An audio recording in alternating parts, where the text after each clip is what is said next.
Au fond tu voudrais être libre quand la joie te touche.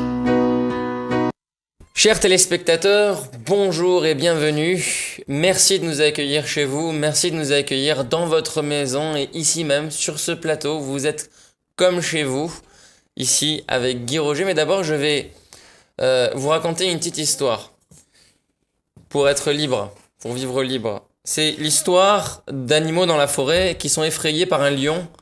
Et le lion vient les manger et ils font un pacte avec lui. Ils lui disent, chaque mois, on t'amène l'un d'entre nous en sacrifice, tu pourras le manger et ça t'évitera de manger tout le monde d'un coup et de décimer la forêt. Il dit d'accord. Il désigne en premier lieu un lapin et le lapin réfléchit dans son coin, va dans son fort intérieur, n'écoute pas sa peur. Et les autres animaux ils disent, tu as peur ou quoi? Il dit non, j'ai un plan. Et il lui raconte mais quel est ce plan? Ils lui disent à ce lapin. Et le lapin leur répond, je peux pas vous dire. C'est intérieur, ça me vient d'instant en instant. Et il se met en route, il va voir le lion, il lui dit, écoute, il y a un autre lion, plus fort, plus féroce que toi, qui retient l'un de mes amis qui est 3 fois plus gros que moi. Et alors, ils se mettent en route parce que le lion dit, mais quel est ce concurrent? Je vais le déchirer, je vais le tuer, je suis le seul et je suis le plus fort. Et en route, en chemin, où ils allaient ensemble, le lapin s'arrête. Il dit, j'ai tellement peur, j'ai du mal à faire un pas de plus. Et le lion montre sa hardiesse, montre son ego, il lui dit, ne t'inquiète pas, je lui ferai son affaire à ce lion. Alors, ils arrivent tous les deux au bord d'un puits. Le lion, regardant dans le puits, s'arrête un instant et il voit un énorme lion et un gros lapin juste à côté. Il saute dedans. Bien entendu, c'était son image. Il se noie. Et le lapin revenu chez lui, les animaux de la forêt lui disent « Comment est-ce que tu as fait? Quel était ce génie? Tu seras le roi parmi les nôtres. » Et le lapin leur répond « Ce n'était pas moi. Ce n'était pas même mon intelligence. C'était quelque chose d'indicible. » Alors certains diront Dieu, diront islam, certains diront chrétien, certains diront des mots. Mais peut-être que sans dire tous ces mots, cette intelligence est là, il n'y a pas de problème à le vivre. Et quand il n'y a pas de problème, c'est là où nous sommes les uns avec les autres réellement libres. Qui osera parmi nous être ce lapin? Qui osera écouter cette voix en soi sans rien dire à personne et le vivre vraiment? Qui fera ça? Qui? Celui qui aura abandonné tous ses rêves. Tous ses rêves. Parce que c'est vrai qu'on a des rêves, et puis quand on a des rêves, on veut les assumer, on veut les conclure, on veut arriver au point où on aura la satisfaction. Mais en fait, les rêves ne sont pas dans les faits, ne sont pas des faits. Ce sont des histoires qu'on se raconte et qu'on court derrière. Donc, notre vie est faite de beaucoup de rêves, quelque part. Ton histoire, elle le montre très bien, qu'il y a une réalité d'un côté, mais les gens vivent dans le rêve pour ne pas souffrir, pour toujours trouver un réconfort de la vie qu'ils aimeraient avoir. On veut quelque part arranger la réalité telle que ce serait moins pire. Voilà. Ce serait moins pire de sacrifier l'un d'entre nous tous les mois plutôt que être mangés tous ensemble. C'est ça. Ce serait moins pire d'avoir une partie de la population, je sais pas, dans la misère, au RSA ou dans la rue, plutôt que de tous ensemble être menés à se serrer la ceinture. Ce serait mieux d'arranger, quoi. C'est ça. Pour que chacun garde son intérêt. Mais là, le lapin, il avait quelque chose de particulier parce que, contrairement aux animaux de la forêt, il ne s'est pas dit « je vais arranger la réalité ». Il a dit « moi, j'accepte la mort, mais j'ai besoin d'un certain temps de ne pas aller sur la réaction, de ne pas aller avec la peur, mais d'y aller le cœur en paix. » Oui, mais tu vois, dans notre vie... Et il a accepté en fait sa propre mort, il a accepté de mourir. Et là, dans cette acceptation, il y a eu une idée qui lui est venue, une action qui l'a traversé à tel point que il en a témoigné. Il a dit c'était pas moi qui a dirigé ma main, c'était pas moi qui a mené ce pied, c'était pas moi qui a utilisé ce cerveau pour l'amener là. Il y avait quelque chose d'autre. Un pauvre petit lapin ne pourrait rien face à un lion comme ça, ni au niveau de la force, ni au niveau de la ruse. C'est pour ça que nous sommes tous des pauvres petits lapins. En fait, on n'a pas cette capacité de faire de l'observation. Tu vois, on observe les choses, mais en les observant, on trouve que c'est pas bon pour nous. Donc, on va jouer dedans. Au lieu d'être l'observateur, on devient l'acteur et on joue dans la chose. Et en jouant dans cette chose, dans cette scène-là, eh ben, on n'est plus de par l'observateur qui observe, on n'a plus cette intelligence de voir ce qui se passe. Donc, on est pris dans le jeu, dans le programme, dans le tourbillon, tu sais, de la vie, les causes à effet, et ça roule, ça tourne. Et en fait, on croit que c'est ça, vivre, tu vois. Et à mon avis, tu vois, pour sortir, pour être justement ce petit lapin courageux qui fait autrement que toute sa génération avant lui et qui casse les règles de la vie qu'on a. Parce qu'aujourd'hui, on a des règles. On s'est assis sur des façons de voir les choses, des façons de faire qui se répètent tout le temps de la même manière. Et comme elles se répètent, elles nous semblent être de la sécurité qu'on a acquis. Mais en fait, ce n'est pas de la sécurité. C'est de la stagnation. Et dans la stagnation, on fait une zone de confort. Et on le sent bien, il y a une peur qui nous vient. Cette peur, eh ben, elle nous fait réagir. On se replie sur nous-mêmes. On revient à des basiques de la peur. Je veux dire, tu es dans une grotte, tu t'enfermes, tu discutes plus avec l'autre, il y a un danger à l'extérieur. Faut tout le temps se protéger, se mettre en sécurité. Et on sent là-dedans quelque chose de terriblement enfermant, angoissant, avec lequel on ne sait pas quoi faire. Oui, mais... Je veux dire, là, les animaux de la forêt, ils se disaient, bon, on ne peut rien faire contre ce lion, on va essayer de s'arranger avec lui. Comme il y a un certain temps, on essaye de s'arranger avec le tyran ou avec le gouverneur le plus odieux, en essayant de dire, écoute, ne nous tue pas tous ensemble, ne nous sacrifie pas tous ensemble, on viendra petit à petit, goutte par goutte. Le lapin n'était pas d'accord avec ça. Mais il ne leur a pas dit, je ne suis pas d'accord, il a accepté sa mort. Et c'est vrai que, comme tu dis, c'est courageux parce qu'il n'a pas répété le rite de génération en génération qui se perpétuait. Il a vécu libre. Mais ce vivre libre, il était d'instant en instant, en acceptant, en accueillant sa propre mort. Et face à ça, moi je me sens un peu faible pour te dire.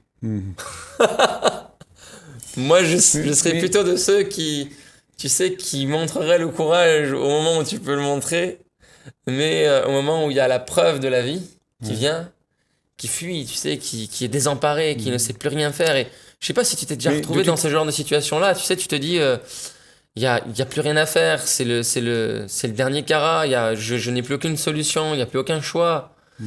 Et à ce moment-là, c'est vraiment très difficile de dire, je ne vais rien faire. Je vais accepter. Et je vais en rester là. Je vais accepter mon sort, en fait. Tu vois? C'est tellement difficile. Qu'est-ce qu'on dirait à toutes ces personnes qui sont descendues dans la rue sur l'année dernière, qui sont venues, qui sont dans l'espérance d'une démocratie certaine, qui sont dans une volonté de changement. Est-ce qu'ils ne devraient rien faire, Guy? Est-ce qu'ils devraient rester là où ils sont, en acceptant leur sort, en acceptant que les retraites soient rongées, en acceptant que les salaires soient diminués, en acceptant la misère qui est imposée? En tout cas, c'est quelque chose que chacun d'entre nous, personne ne peut dire à quelqu'un quoi faire avec sa vie. Ça se passe comme ça. Et tu vois, chacun d'entre nous, on sait quand il y a quelque chose qui ne va pas. Et quand on aura goûté à toute la misère qu'on vit, ben peut-être qu'il y aura quelque chose qu'on va faire. Mais ce sera un faire que personne ne peut nous dire, parce que c'est la seule personne qui peut le faire, c'est celui qui est face à lui-même. Et étant face à soi-même, eh ben, on a cette grande capacité. Face à soi-même, quand on n'a plus rien d'autre que d'être face à soi-même, on n'a plus de distraction, on n'a plus de fuite, tu sais, on est face à soi-même. Et face à soi-même, il y a tout un processus qui se déclenche. Parce que tu t'aperçois que tu ne peux plus rien faire pour arranger ce que tu es. Ce que tu es ne peut pas être arrangé. Il est comme il est. Tu vois? Et c'est ça toute notre problématique de l'être humain, c'est qu'on veut toujours arranger les choses à son goût. Et ça ne peut pas marcher. Et donc, on a pris ça comme étant la vie, tu vois, où on invente quelque chose qui va nous faire plaisir. Et on poursuit tout ça. Et on consomme justement du plaisir pour se réconforter. Et ça fait qu'on dit, la vie est belle. Tu parles d'une action qui vient spontanément, qui n'est pas organisée, une action qui n'est pas voulue de l'individu. J'ai une question à te poser. Tu as écrit, toi, un livre entier sur les Gilets jaunes, qui s'appelle Un nouveau monde, c'est ça? Les prémices d'un nouveau monde. Les prémices d'un nouveau monde. Est-ce que pour toi, ce mouvement, c'est un mouvement d'une action spontanée ou alors non? C'est quelque chose pour avoir du plaisir, c'est pour conserver les acquis, etc. Au tout départ, c'est quelque chose qui a bourgeonné depuis très longtemps. La souffrance du monde veut que ça concocte, ça bouille. Et puis au bout d'un moment, ça explose.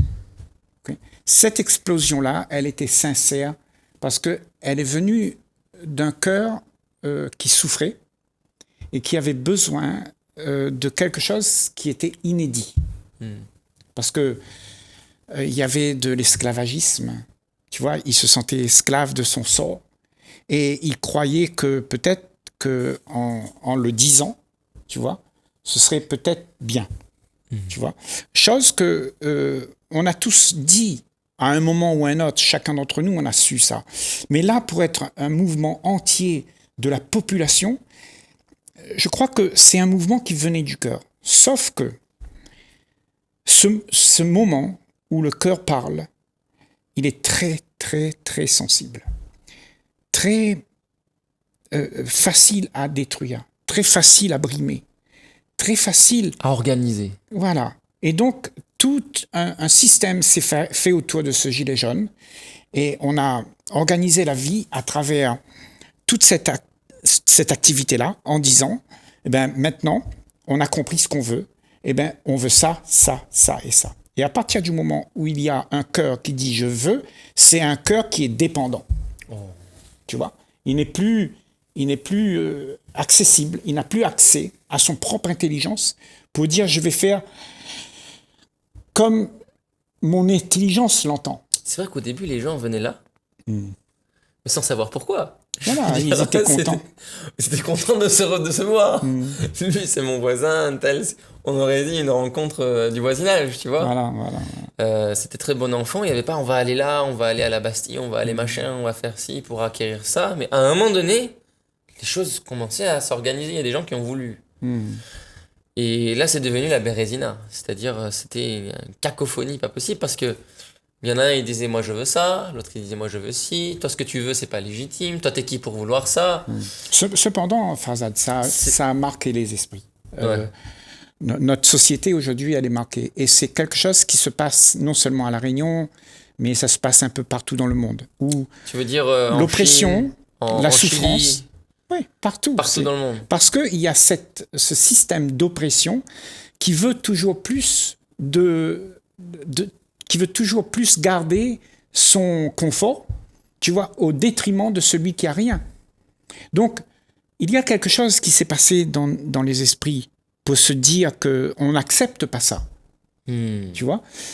Cependant, un refus spontané, général de tous. Voilà, général de la médiocrité. Tu sais, général de l'oppression, de l'oligarchie. Qui veut tout prendre et toi tu as rien. Qui est comme le lion qui veut bouffer tout le monde en fait finalement. Voilà. Et je crois que il faut voir ça comme un événement, si tu veux, extraordinaire quand même. Parce que le monde est arrivé à un moment dans l'histoire de la race humaine où il y a quelque chose qui s'est passé. Alors, peu importe si c'est le cœur qui l'a fait ou maintenant c'est la tête qui le fait, mais ça s'est passé. Et ça a gravé dans la conscience quelque chose qui ne va jamais s'effacer. Parce qu'il y a une certaine vérité qui a été dite.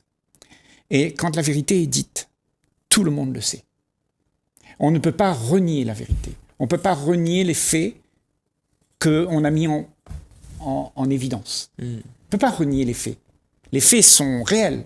Il y a des pauvres, il y a des gens qui meurent, il y a des gens qui triment. Et tout ça, comment nous, en tant qu'êtres humains, on peut accepter ça? Il y a la nature qui part en feu, il y a la planète qui est en train de mourir. Oui. C'est terrifiant, en fait. On ne peut pas l'accepter. Justement, mais cette terrifiance, justement, ça nous montre bien qu'il y a un enjeu où tout le monde veut utiliser ça pour contrôler toujours. Parce que quand il y a de la peur, eh ben, là, à ce moment-là, ben, on va chercher Macron. On va chercher ceux qui nous ont, nos bourreaux, pour leur dire, mais sauve-nous. Mais tu vois, on va appeler le lion pour qu'il nous protège. Voilà. Et là, on n'a personne pour se protéger. On n'a personne sur qui compter à part soi-même. Et ça, probablement, pour la plupart d'entre nous, on n'a pas cet esprit ouvert à cette évidence, à ce fait plausible que nous sommes tous, nous-mêmes, nos propres sauveurs. Et il n'y a personne sur la planète Terre qui viendra nous donner la joie de vivre, à part nous-mêmes. Il faut que ça sorte de toute notre confusion pour replacer cette confusion dans l'harmonie, que cette harmonie puisse se replacer, recaler, et puis mettre ça en place. Et pour mettre ça en place, ben, il faut qu'on soit libre de nos peurs, de nos angoisses, de nos envies, de réussir, d'avoir.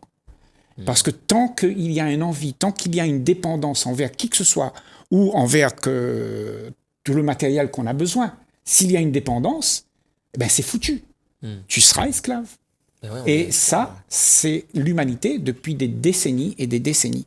Mais là, aujourd'hui, on dirait que c'est pas pareil que quand il y a eu les pharaons. Ah. Tu vois? Dis-moi. Parce que nous, en quoi est-ce que c'est différent? Parce que les pharaons, à leur époque, ben, c'était l'acceptation d'être esclave. Et puis quelqu'un a dit, bon ben, allez, on en a marre, on va partir, on va rentrer dans la terre promise pour aller chercher quelque chose. Et là encore, il y avait quelque chose qui était à chercher. Tout le monde voulait quelque chose de mieux. Mais aujourd'hui, la chose qui change, il n'y a rien de mieux. Il y a ce qu'il y a. Il y a de la médiocrité. Il faut qu'on l'accepte. Il faut qu'on accepte de vivre que nous sommes arrivés à une période de l'histoire de la race humaine où il n'y a rien à attendre de qui que ce soit, de quoi que ce soit. Parce que nous avons tout détruit. Et nous devons faire marche arrière pour pouvoir vivre ensemble dans nos futures générations. Il faut qu'on fasse marche arrière. Nous avons détruit nos relations en les consommant, en donnant des tâches les uns aux autres. Voilà. Nous avons détruit la nature en voulant lui donner une tâche, en donnant quelque chose à faire à la nature que nous on veut. Nous avons détruit nos enfants avec toute la pornographie. Et en leur disant qu'est-ce qu'il faut qu'ils deviennent. Qu'est-ce qu'il faut qu'ils deviennent en donnant des jeux vidéo violents. Nous avons détruit toute notre atmosphère, même toute l'âme, toute l'atma, la pollution qu'il y a dans l'air, et quelque part la pollution de nos propres âmes. On est là-dedans en fait, et on vit tous les jours dedans. Et on ne peut pas se dire qu'on est libre un seul instant. Parce que tous les jours, on le respire. Mais moi, je sors de chez moi, je suis à côté de la Nationale. Tu sais, on a déménagé là, Guy, pour conserver un avantage. Et on s'est retrouvé là, à côté de la Nationale, alors qu'on était à 50 mètres de la mer. Il y avait l'air pur. Mais on aurait vécu pauvre. Plus pauvre que jamais. Mais là, je me suis retrouvé en face de notre propre vouloir mieux ou conserver quelque chose qui est complètement absurde, en fait. J'en ai attrapé une allergie, pour te dire, terrible. C'est-à-dire, ça fait là 3 semaines, j'arrête pas d'éternuer. Que c'est juste quand je prends un peu de distance par rapport à la route, où il y a 17 000 passages par jour, que je peux me sentir un peu mieux. Mais par contre, on est en plein dedans. On peut pas se sentir libre là-dedans. Déjà, se sentir libre, c'est pas ça, se sentir libre. Ça, c'est se sentir mieux, réconforté par une situation qui pourrait être meilleure. Et ça, on l'invente. Mais on disait la dernière fois dans l'émission précédente qu'il ne s'agit pas de quelque chose à sentir. Que la liberté, c'est quelque chose qui n'est pas quelque chose qui vient de l'extérieur, dans l'environnement. C'est pas parce que l'environnement est pourri que l'esprit ne connaît pas la liberté. Oh. Parce que c'est l'esprit qui est libre. C'est pas l'environnement qui est libre. L'esprit, lui, il utilise ton corps. Mais si ce corps est pollué de pensée qui lui dit comment la vie doit être, et que c'est le corps qui dirige l'esprit pour faire ce que le corps veut, ben, il n'y a pas de liberté. La liberté vient quand le corps est OK, il ne crée plus de compulsivité, il ne crée plus de réflexes. Avec ses frayeurs et ses désirs. Voilà, il n'a plus ses frayeurs, ses désirs, il n'a plus ses attentes, il n'a plus ses besoins, il n'a plus tout ça. Il accepte d'être là où il est. Voilà. Il accepte environnement pollué ou pas. Voilà. Violence ou pas. Voilà. Parce que sache bien que l'esprit, lui, il est indestructible. Quand tu parles d'esprit, on parle pas de la pensée. On parle quelque chose qui est au-delà de la pensée. Voilà. Comment tu pourrais l'appeler autrement pour les spectateurs qui nous écoutent? Parce que l'esprit... Est-ce que l'énergie qui nous traverse. C'est une énergie. Est-ce que ça s'apparente parfois? Parce que certains vont se dire, bah, moi je suis chrétien, c'est le Saint-Esprit. C'est ça ou pas? C'est un esprit saint. Oui. D'accord. C'est un esprit qui est saint, qui n'a pas la connotation de la saleté du corps. D'accord. D'autres dans l'hindouisme l'appellent la conscience, c'est ça? Chez les bouddhistes aussi, ils appellent la conscience. Voilà, la conscience. Et tu vois, cette conscience, en fait, elle est libre. C'est quand le contenu de la conscience s'est libéré. Il faut que dans la conscience, il y a toute la problématique de l'être humain, avec toutes ses histoires, tout son passé, toutes ses envies, ses attentes, ses défaites et tout ça. Il faut que tout ça se soit vidé de la conscience. Parce que ça, c'est la conscience aussi. Ce qu'on entend par conscience, ben, ce sont mes envies, mes peurs, mes angoisses, mes joies, mes peines, tout ça. Tout ce qui est lié à moi. Tout ce qui est lié à moi. Tout ce qui est lié à ma connaissance. Mais ça, c'est pas la conscience pure. C'est pas un esprit saint, ça. Non, mais ça fait partie de la conscience. Et la plupart d'entre nous sur cette planète, on ne connaît que ce genre de conscience, dont on n'en est même pas conscient à 100%. La plupart des choses sont cachées, tu vois, dans des états d'inconscience. Et tant que tu n'es pas conscient de ce qui se passe, eh ben, tout ça reste inconscient. Alors, qu'est-ce qui reste inconscient? Nos horreurs, nos crimes, bien sûr, et on continue à les perpétuer. Nos mal-être, nos tabous. Voilà, on continue à les perpétuer parce qu'on s'en est pas débarrassé. On veut pas les voir, on les met sous le tapis. Exactement. Ouais. Donc, quand il y a une prise de conscience, ça veut dire qu'il y a une conscience qui met de la lumière dans l'inconscience. D'accord, ou un esprit. Voilà. Qui met de la lumière dans la conscience. Ben, c'est quoi la conscience pure qui voit tout, qui entend tout, qui connaît tout? Ça, c'est pur. Hein? Elle n'a pas besoin de se raconter des histoires. Elle est comme ça. Elle n'a jamais été autrement que ça. Tu vois, elle a toujours été libre. Et cette conscience-là, elle va arriver dans l'inconscience. Et elle va bannir l'inconscience. Incroyable. Tu vois? Et pour cela, il faut justement comprendre que nous sommes prisonniers de ce qui est inconscient. Nous faisons des choses, des fois, que nous ne voulons pas. Oui, on le sait même mais pas. Mais on le fait le parce samedi, que... on va faire les courses, on sait même pas pourquoi. Oui. Si, on le sait pourquoi, parce qu'il faut manger. Mais on va faire des choses que tout le monde fait, par habitude, par impulsion, par tradition. Ouais. Mais en fait, on le fait sans réfléchir, sans que ce soit conscient. C'est coutumier. Toutes les semaines, on y va et puis on se pose plus la question de pourquoi est-ce qu'on y va. Ça devient une habitude. Ouais. Et cette habitude, justement, c'est l'inconscience que nous perpétuons dans le monde. Alors, quand est-ce que cette inconscience est bannie, tu as dit? Ben, elle est bannie, tout simplement, quand on a pris conscience que tout ça, c'est des mensonges. On se raconte à soi-même des mensonges pour se réconforter. Et quand on a vu tous ces mensonges qu'on se raconte, eh ben, il y a l'intelligence qui est là. Si tu as vu le mensonge, ben, qu'est-ce qui se passe avec l'histoire que tu te racontais? Elle n'a plus aucun sens, cette histoire. Donc, tu remets les choses en perspective. Tu remets les choses dans la réalité. Et la réalité, c'est une conscience pure. C'est une conscience qui voit la réalité, mais qui ne se cache pas derrière des apparences. D'accord. Passons à la question, chers amis. Et on va voir qu'est-ce qu'on va pouvoir poser comme question. Moi, j'ai une question à te poser. Cette question que j'aimerais te poser, c'est quelle question, toi, tu poserais à nos chers téléspectateurs et internautes pour vivre cette conscience pure, cet esprit saint dont tu viens de parler? Quelle question est-ce qu'il faudrait qu'on se pose? Ben, voilà. Il y a une question qui vient tout de suite à l'idée, à la pensée, c'est que il faut réaliser ce qu'on est. Et réaliser ce qu'on est, c'est quelque chose qui n'est pas commode, qui n'est pas commun. Parce que dans cette société-là, on t'a dit ce que tu es, ben, c'est monsieur untel, c'est le petit crocodile, c'est, tu sais, toute la structure que tu apportes dans l'image de soi. Tu vois? Alors, réaliser déjà que ce que tu prônes est faux. Est-ce que... Donc la question à se poser, ce serait, suis-je vrai? Ou alors, Oui. est-ce que ce que je dis est vrai? Non, ce que je vis, Ce ce que que je je suis là, est-ce que c'est moi? Ou bien est-ce que ce sont toutes les pensées que j'ai? Est-ce que ce sont toutes les idées que j'ai? Les Est-ce que ce réactions. sont les réactions, les réflexes, tout ça? Est-ce que c'est ça? Ou bien est-ce que là, je suis dans un état autre que d'habitude?